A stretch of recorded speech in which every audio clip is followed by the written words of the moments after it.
or to Coal City ebe ife niile na-eme ebe onye ije moto si na-esi wee na-ewere ọwala anyị abịago nekwa anyị akwa ịfụrụ ụgbọala anyị dị sarasara ụgbọala anyị dị samsam ọ ga-eme ekishọ na ijeluru ebe ị na-eje n'udo ịnata n'udo maka na ụgbọala dị ndụ dị paramount ka ị wee nwee safety ka ị nwee security ifu gị onye ije motos na-ọfa gị security na-ọfa gị safety na-ọfa gị comfort and luxury nya ịchọrọ ije holidays ka ị na-eje ịzụ afịa ịchọrọ ka ụmụ gị na school maọbụ ebe ọbụla ị na-eje ịchọrọ ije jafe ụmụnne gị ma ị na-ana obodo ịmatarọ ihe ọbụla ị na-eme bịa ka ị soro onye ije motos wee jee njem gị anyị ga-eme ekishọn ijelu na udo anyị ga-eme ekishọn na ebe ị na-eje na ijelulie na-arụ isi ike enwerokwa ihe ga-eme gị ifu gị anyị mekikwe sure na anyị tinyelu nwa security measures to make sure na ndewonu ụmụ Igbo be anyị ụtụtụ ọma ana m ekene gị ị na-anụ ọnụ m na-ekilikwa m na Voice of the East na be anyị ka anyị nọ ndewo izuụka amalụ gị mma afa m bụ Nneọma anọ bụrụkwa sọsọ m nọ na ya bụ okwu n'ụtụtụ a mụ na Mayor of Nnewi na ya n'ụtụtụ a anyị wee na-achọ ịchịkọta nkata na politics Mayor kekime ọ dị mma anyị na-anabata gị onye ọma gbaa mbọ ka ị sonyela anyị n'akara subscription folokwa anyị share ma laikekwa ife anyị na-eme kpọọ ndị agbata obi gị na ndị enyi gị ka ị bịa ka itinye ọnụ n'okwu gbasatala anyị na obodo anyị bụ Naịjirịa ebe anyị ga-ebido tata bụ na Anambra steeti ebe gọvanọ Soludo na ndị ya na fa nọ na agha gọvanọship race na Anambra steeti fa na-agwakọlite onwefe okwu ịgwa m ngwa gị nke Soludo kwuru na apụ ọkụ maka na enwebugo nke o kwuru n'izuụka gara aga anyị akpagokwe maka ya mana nke a bụzi nke a na-akpọ defense nke ọ na-eme n'okwu nke agwalụ nyanwa o wee na-asa wee na-asị even the APGA ticket in Anambra State, you couldn't win a senatorial election. Now you want to become governor. Please contest or consider contesting for the State House of Assembly for the position of President General of the Town Union. And this is Governor Soludo responding to his fellow contestants for the governorship race in Anambra State. Mayor, what do you think? Like I said last week, all the corner chief I set him up. Soludo that statement, right? How I'm going to react to that statement is, Governor Soludo didn't just contest the governorship election for the first time in 2021, right, when he won. So he even has been contesting as far back as when Peter Obi was, governor of Anambra State. So for nywe bia na konye ozo na no zobu ndoro na Anambra no winner with Senate. He's also shading himself because he also didn't win the first time he came out. So I feel like Governor Soludo most times needs to look at himself in a mirror. He needs to always have a mirror with him so that he'll be looking at himself when he's talking, because some of the words that comes out of his mouth, the utterly embarrassing sometimes. I don't want to go in too much again like last week, because last week if him kucho ATM mana I think, like I said last week, in Azor election, you are the governor. Right? You've had 4 years already to rule these people. When you come on campaign ground, what do? You show working. The person go Davido see. I know one speak English. You, cho no working. He's always doing cho. Show working. Leave cho alone. The people who should even be saying throwing jabs are the people who are opposing you. What you should do as a sitting governor is, Ibiana Nebi Neme campaign. You tell them, oh, in Anambra, I have been able to do this in my first 4 years as governor of Anambra, right? I did these roads, I brought in this foreign investment, I built these factories, I made, work environment easy for the, for the people, the business people in Anambra. I've been able to urbanize so and so villages, so towns. I've been able to, do this and this, create employment opportunities. If you want us to continue with this good work that you are doing, elect us again, not to come and be throwing shades. Like, it is very embarrassing that you've been governor for 4 years. Man, you put on a campaign ground, you know, no. That is not what we are there for. Show us what you've done so that we would know. We will now decide if we are going to elect you again or not. Nya bụ okwu nwere ka o si ada n'ọnụ maka na asị na ebe onye okwukwu nọ nya bụ na onye omume nọ dị ya maka na ife na-edoro m anya bụ ka ndị ọchịchị politics n'ala anyị bụ Nigeria si abụ ikwu opim abịa nwụlụgụ ọ dịka ọ na ọ bụrụ na be anyị ka stories upon stories of weird nature na-apụta maka na ọ na-adị ka Nigerians anyị na-ekwu some of ife anyị na-ekwu off the top of our head mana every morning itetala ụla jee na the Nigerian news channel you are very certain to see something that will literally, deteriorate your mood for the day. So, odika Nigerians, maka ekwo kita ejenwuto onya. I ga na-achọ criminals, and na-achọ state high-end criminals na this country. Nothing. But the day a citizen stands up and says, "Bia, nke a na-eme adroma, echi DSS awuchie na be onyanwa." Ana awunyacha manima abani eje kulu Nigerians for speaking out. And this is a problem. So now during elections, instead of campaigning and speaking your mind, onyanwa akobono Peter Obi wa yoji choibia one time. In fact, an Anglican bishop in Lagos actually attacked Mr. Peter Obi that every politician that promises a one term is a liar and deceiving the people. Ofundio kasina fadi like a comment in a church. No for weekend that kind of where bende uka na yo ka Nigerians we kuofa chelo ama choti. Nigerians donate 10 billion, 1 billion. No ka Nigerians are na ku mafikia. Nne kporo fan olili. We can't eat. We can't afford anything. Ndi uka no dona akoko. Ekbeso ekbele na Nigeria. Then they say they don't concern themselves with politics. But a campaign is coming, elections are coming. Now, campaign, politicians say Chitana Church. But niggas said, I'm not interested in politics. Abia politician, unye follow name campaign, enye mic go church. Imagine the kind of impunity. Imagine the kind of this thing. So most times I look at these men of God who say that they don't concern themselves with politics. I look at them and laugh. I say, most of these pastors, politicians listen to them. Most of these pastors, whenever there is election campaign, they reach out to them. You cannot even tell them the actual truth. The other day I saw the governor of Edo State, who talks like a tout. He was in a church. He went and they gave him mic to speak. He came, say Ulana na altar. Pastor I say yes. So the house of God is not for the holy of the holies. But there are certain things you should not allow on the altar of God. There are certain things. As a man of God, what do? You tell the person the truth. If you is un-Christ-like, if you say you are a man of God, you should not. If you say you're a Christian and you are someone who was put in power by the people and someone who has the people at heart, you should not be talking like this. Oku actually would be very important. Makana election elubego. Issue no kasi na father are interested in politics. Bebaka 2026 kita. Fantaya fa foba visions. Eventually they would say they are not interested. Manandia na bagota ne bisafaka at the altar and eventually the church is signaling that this is who you're supposed to, because they will say nafadia to aka Mike oye sekwana isi no nya Chineke telo mmanu Chineke we reveal olu no nya wa ya zoputa obodo. Now, when these people get into power and they begin to deal with your people, they begin to starve them. They shut up. They don't speak. Okay, the other day, prayer walking. Prayer walking. For 3 days.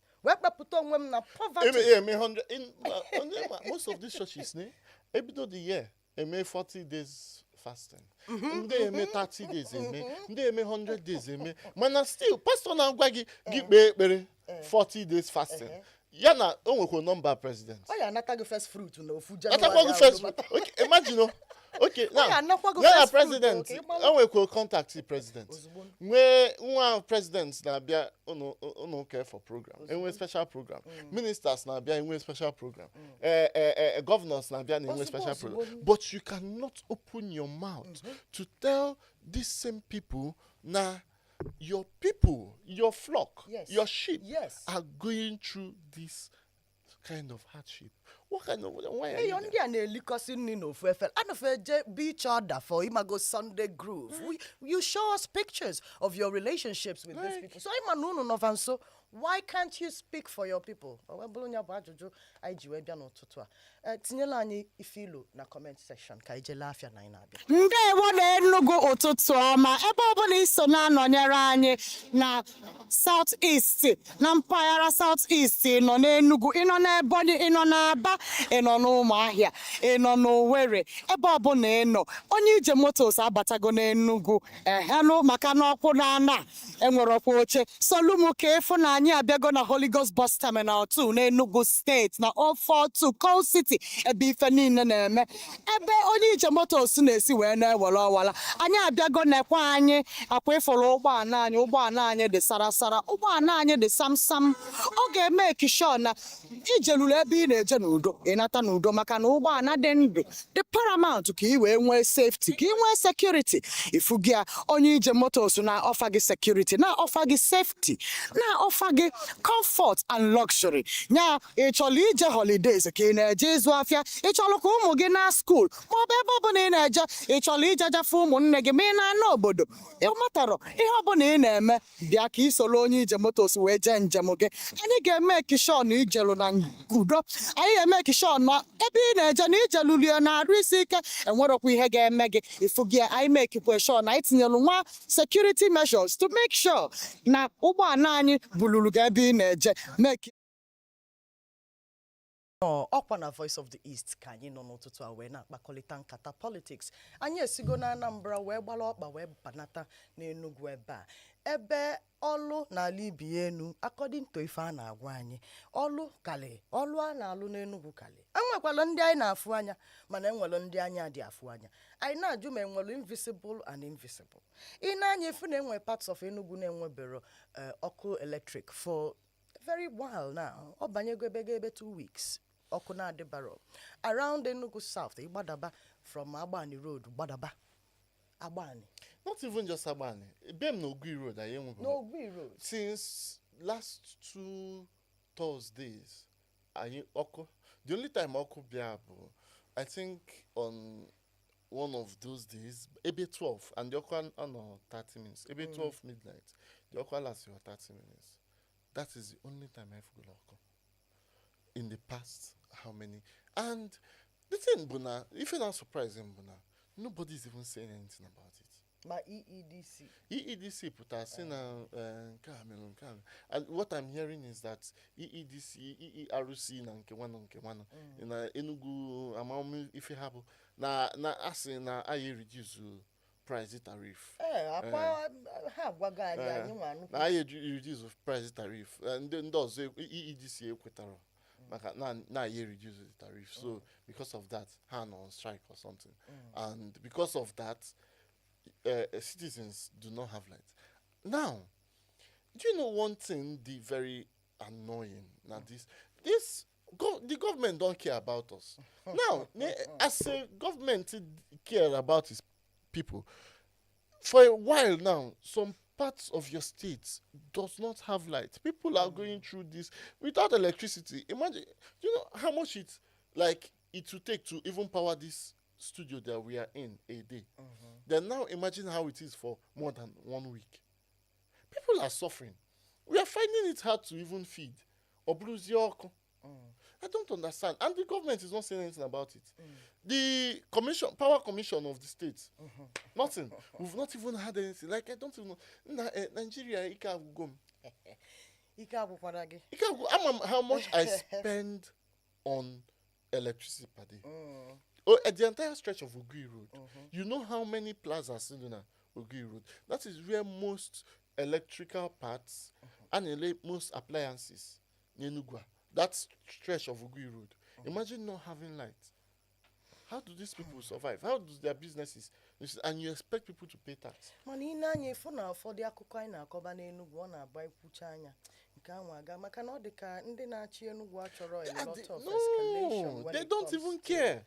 Ife na-adị alụ ọlụ maka na olu yesterday wee fụ projects a commission chalụ ndị nọ n'Enugu wee na-ajụ ma project anwa commission ụdị kashared eme maka ya ekwesịrị ime maka ya maka na atọcha ma red carpet n'etiti ụzọ ịghọtago wee na commission ya bụ ụzọ ndị mmadụ wee na-ajụ ma ife nwụsọ fim ka a na-eme ka a na-emelukwu ya n'isi maka na etu a ka a na-anọkọta n'Enugu ekwute okwu smart schools ịghọtago asị anyị na smart schools a na numbers of them na-alụ ọlụ Enugu steeti wee na-ajụ onye ebe ka afọ ifunugo nwenugo nke ịbalị n'ime unu zukọ anyị ebe ọ dị ịghọtago ọkwa ya ka anyị nọkwa ndị Anambra si na nwunye president release go 50,000 naira to almost 1 million women na Anambra state jụọ anụ m The ụmụ nwaanyị Anambra ọ bụ na iso na ndị receive that 50,000. My mom nọ na Anambra state or receive the 1,000. So the thing is Igwe gives you sometimes I na akụkọ na this country. That is mana nke bụ eziokwu bụ akọsi anya ọga maka na ego a na-ekwu na a na-eke maka anyị anụbughị asịkwa na-ekelu ndị ego asịkwa na-ekelu ndị ego ọkwa nwunye onye ọchịchị Nigeria nwunye onye isi anyị nwunye onye isi ka ebe o si nweta ego ọ na-eke ihe asị mebi na di enyere enye nsogbu adịrọ no ndị enyelu gwagodu n'anya ego a na-ekebe n'obodo a who receives it maka na ka asị na-ekelie the money is actually has been disbursed at least that much we know asị na-release 500 million that means na-release 500 million. So Mana the question Kezi, I've not seen one person receive that money. So only in a clear only in this video, Malo anybody receive that money. You can tell us. Let us actually because I always cite an instance. Imagine that this morning, this country right now, 1,000 Nigerians receive 50,000 naira anonymously in their accounts. The internet will catch fire. You can some things in one they will remain silent. Yes. If you give 1,000 Nigerians 50,000 naira as we speak, the internet will catch fire because they will start screaming from Ebo Nafano. Wherever the source of that money is coming from. That's the level of poverty in Onimi. So while we're talking about this, we're talking about how much damage inflation may go in this country. That is what all of this is about. As in 8,000 naira as at 2008 is what 100,000 naira now. About that now. And this is inflation at over 1,000%. And what do you know? As in Ijena Kasina, the level of child hunger in Katsina State as it is right now is number 2 in the world. That is Ago Nago Mazinona, this country. A state in this country is number 2 in the world. Hunger, child hunger. That is in Komazi. We're talking about generational damage here. And this is a state where the former president, the one no polo, no che, this is a state. To be honest, Ezoku, like.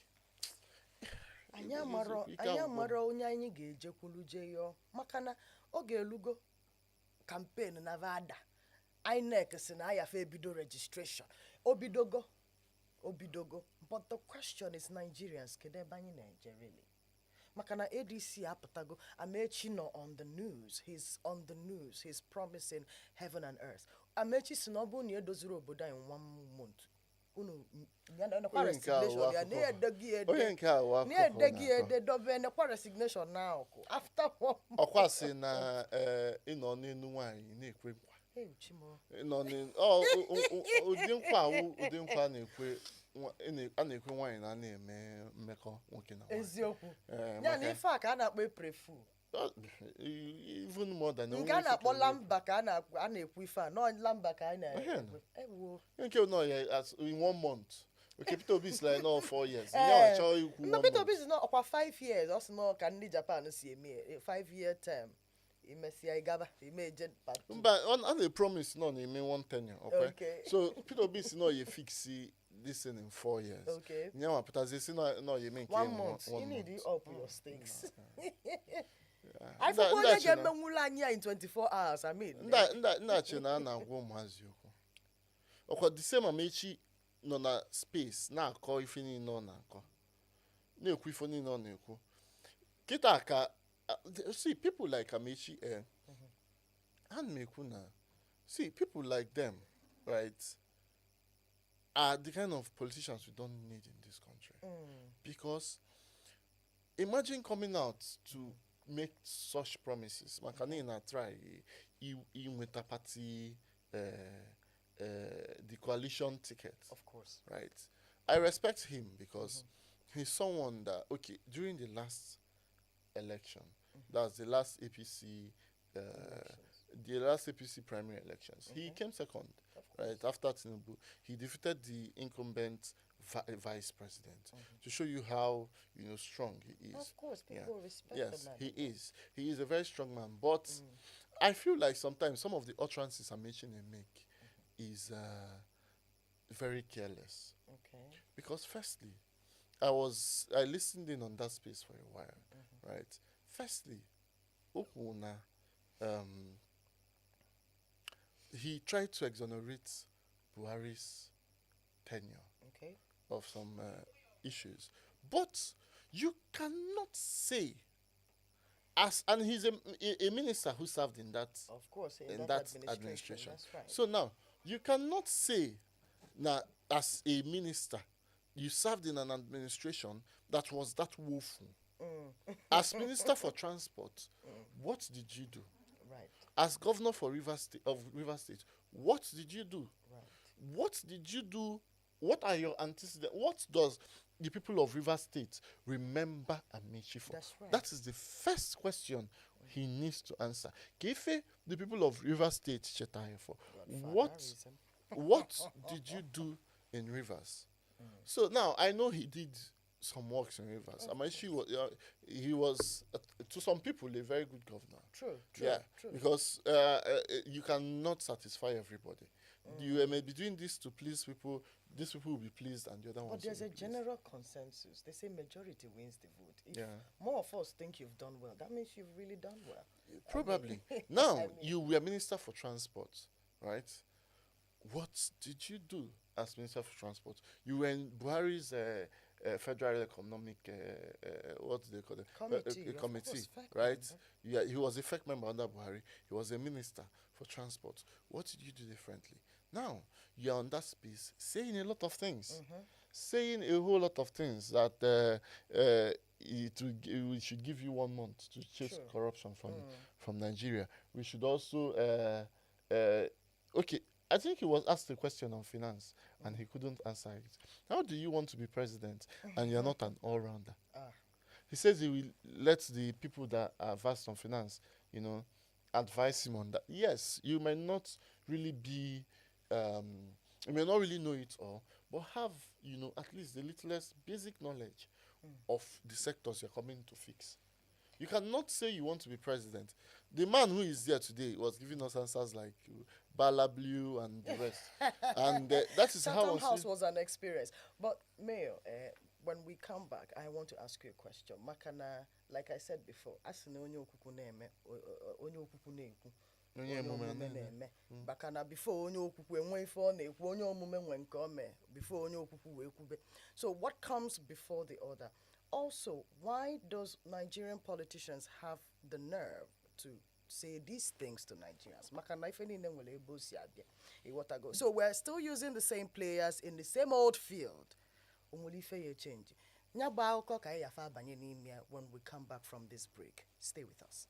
Ndewo na Enugu ụtụtụ ọma ebe ọbụla iso na-anọnyere anyị na southeast na mpaghara southeast nọ n'Enugu ịnọ n'Ebonyi ịnọ n'Aba ịnọ n'Ụmụahịa ịnọ n'Owerri ebe ọbụla ịnọ onye ije motos abatago n'Enugu ehenụ maka n'ọkwụ na-ana enwere ọkwa oche Soludo ka efu na anyị abịago na Holy Ghost Bus Terminal 2 n'Enugu State na 042 Coal City ebe ife niile na-eme ebe onye ije motos na na-esi wee na-ewere ọwala anyị abịago nekwa anyị akwa ịfụrụ ụgbọala anyị dị sarasara ụgbọala anyị dị samsam ọ ga-eme ekishọ na ijeluru ebe ị na-eje n'udo ịnata n'udo maka na ụgbọala dị ndụ dị paramount ka ị wee nwee safety ka ị nwee security ifu gị a onye ije motos na-ọfa gị security na-ọfa gị safety na-ọfa gị comfort and luxury nya ị chọrọ ije holidays ka ị na-eje ịzụ afịa ị chọrọ ka ụmụ gị na school maọbụ ebe ọbụla ị na-eje ị chọrọ ije jafe ụmụnne gị ma ị na-ana obodo ịmatarọ ihe ọbụla ị na-eme bịa ka ị soro onye ije motos wee jee njem gị anyị ga-eme kishọ na ijelu na udo anyị ga-eme kishọ na ebe ị na-eje na ijelulie na-arụ isi ike enwerokwa ihe ga-eme gị ifu gị anyị mekikwe sure na anyị tinyelu nwa security measures to make sure na ụgbọala anyị buluru gị ebe ị na-eje mekie sure na ịdị safe nke a bụ nke ndị Igbo nke a bụ nke ejirimara ndị Igbo ndị ọkwọ ụgbọala anyị that is our drivers inene anya fa na-ejike na njike ndị Igbo wite akwa ọcha ha na-eyi n'okpu mmemme njirimara ndị Igbo inekwa n'anya efu na ụgbọala anyị na-achakekwe na njirimara ndị Igbo ịnanya anyị ji nsibidi wee desia ụmụ ife ọ bụrụ na ị na-aghọta asụsụ Igbo ị ga-aghọta na ife anyị minil bụ na nke a bụ nke anyị ya mere anyị ji wee na-akpọ ndị Igbo niile na-akpọkwa ụmụ Naijiria niile ka ị bịa sonyere onye ije ebe ọbụla ị na-eje n'ala Igbo bịa ka ị soro onye ije motos onye ije anyị bụ oje mba daalụ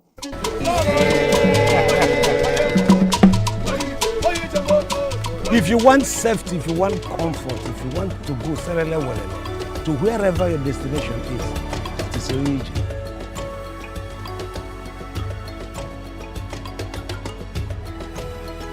Onye ije moto.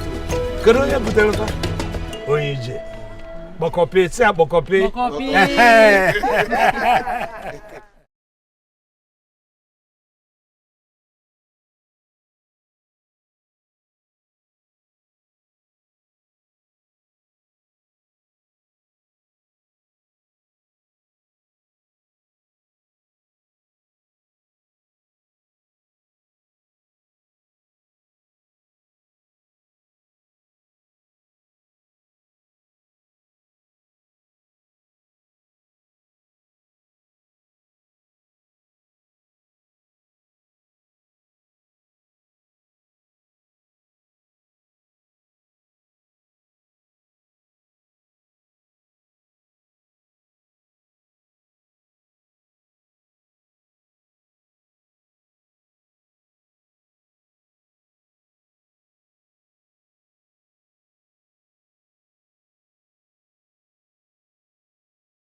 daalụ n'isonyela anyị afa m bụkwa Nneọma mụ na Mayor nọ ya n'ụtụtụ a anyị na-akparịta nkata maka ihe ndị mekasị n'obodo anyị n'izu ụka gara aga maka na ọkwa izu ka anyị ji eme ya bụ mmemme every Monday by 9 a.m. gbaa mbọ ka ị na-esonyela anyị gbakwa mbọ ka ị na-etinyela anyị echiche obi gị kọmentị gị ma ọ bụkwanụ contribution ị nwee itinye na nkata anyị na-akpa ka itinyela anyị ya na comment section. Anọbụ m na-ajụ Mayor ife mele o ji chee na ndị ọchịchị n'ala Nigeria jee treat ndị fanachi like that or a case of okpu isi amara akpụ ka ọ na-agụba adụrọ nkọ maka na enwenatalụ ife melụnụ ndị ọchịchị ji emeso Nigerians ụfọdụ omume fa na-emeso anyị maka na anyị bụ ndị ọ na-abụ anyị jee n'ụlọ ụka asị anyị na emekwala onye isi ọfụba ụzọ eme onye ngwọrọ ọgaba ije enwekwala ụfọdụ ife ndị a na-elesigasị anyị na Nigeria that ọ ga-abụ sometimes ine n'anya ọ dịka enwere ife na-emetụta anyị n'isi anyị ji anabata ọtụtụ ihe ịbịa na-ajụ ọnya melụ ndị ọchịchị anyị ji eme anyị ọtụtụ omume fa na-eme anyị or a case of na fafilu na anyị amachasịrị ife ike maka na anya bụ nkata kwesịrị ka akpa anya kedu ife ilo mee ife m lo bụ na Nigerians anyị adịgo defeated. That is the truth because defeated is a strong word. yes it is because it is that bad. Do you understand me? It is that bad. Check out, can I take Enugu State for instance or Anambra State for instance? Look at the political scene in Anambra. There is no opposition. Forget that you're seeing. That is why the governor of the state can come out and behave anyhow. Because he knows that the people who are there, they don't stand a chance. True. So, in Enugu here, if a game, nobody is saying anything. You can't even say anything. Look, okay, let me also give you an example. The Rai, or is it Ray? That's her name, or Rai? Yeah, the NYSC copper. The youth cop. When she said that video she made initially, she spoke the mind of Nigerians because Mamu Amagu are now complaining about the prices of things since President Tinubu became president. I hear now complain, I hear powerful. What I want here, notwithstanding no NYC program, me video. See, nika uge. No, not powerful.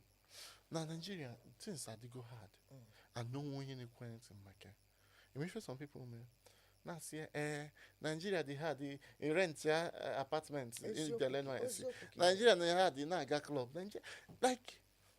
In fact, I want to phone you we meme to represent how Nigerians don't deserve good things. I'm telling you complain somebody has said in fact, Nigerian officials, elected officials believe that Nigerians don't deserve 24-hour electricity. I'm telling you. So we tend to question the minds of Undia I'm telling you. and question our own minds as a people. Makana, out of us comes our leaders. True. This is the part where we don't always like to talk about. True. So this goes to tell us how we see each other, how we treat each other.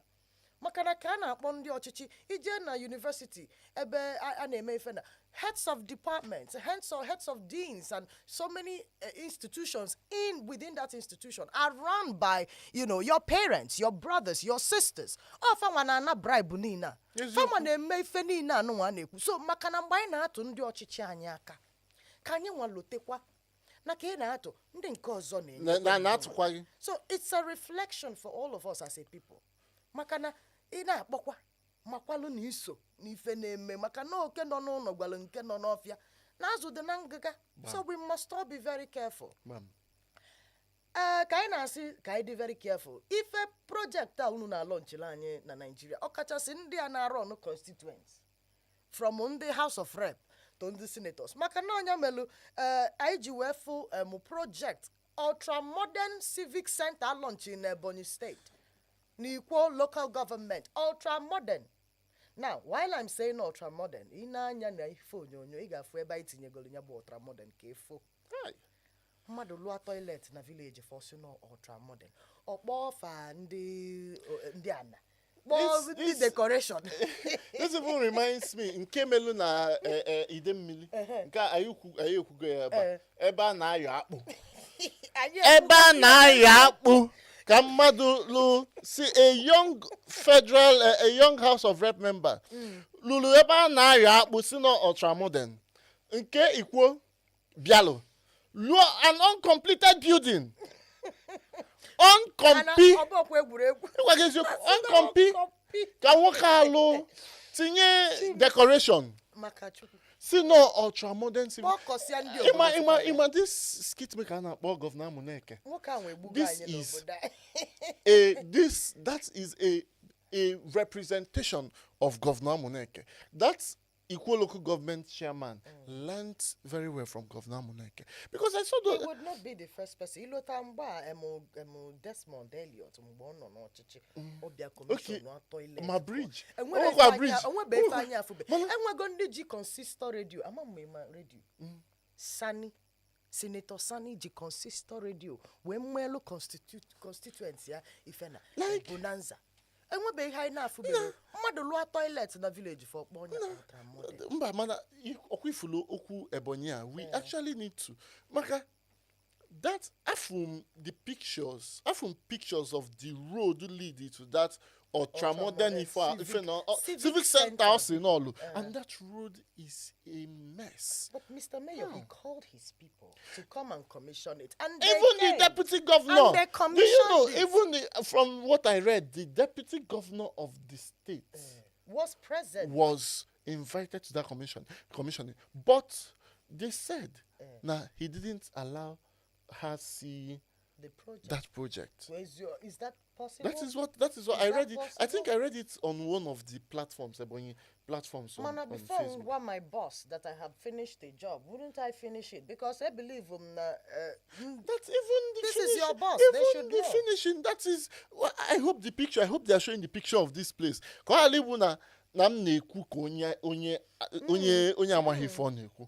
That building has not even been plastered. It has not been screeded. Roof. That is not even a building. That is not even a building. If I will bo,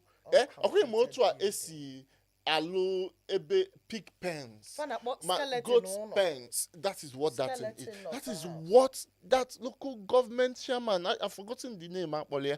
That local government chairman went and said no commission for the people of Ikwo local government. That man should be ashamed of himself.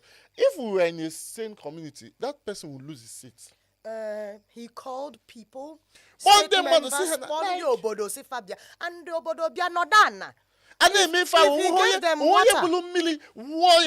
if he gave them water and food, they collected it and they drank. Nobody thought of looking for the next available water. So this borders on the question: who is the problem? Who is really the problem? The people. The people are the problem, because, like we said earlier, from the people comes the leaders. We did not, the people of Ikwo, that person leading the people of Ikwo, yes. The local government chairman is not from Ezago in Enugu. He is from Ikwo local government. So, from the people comes the leaders. True. So, Obruna, we as a people cannot look at the people who we call our leaders and look them in the eye and call them out when they misbehave. True. Then I would say that we deserve the kind of leadership that we have. Because this brings me to our final conversation, Makana time. Oganya Odorozi warinne. Ne Makana asekwa na ife onye okuku a na-ekwu bụ maka na onye omume na-eme. Maka na ofu obodo abụọ Ebonyi State ka radio boss Chikwere Odo was suspended, I beg your pardon, after criticizing Governor Francis Nwifuru for poor administration on air, urging him to sit up. Now, you see the problem? Do you see the connection? So, something stops the people from saying it. Imagine. Can we survive with this ideology? We are, like I said, that is why I said now, in a defeated, that's the people are defeated. And if they can start silencing the media, then that is where the biggest. They have started doing that already. Because tell me why you would suspend from whoever made that suspension or that whatever he needs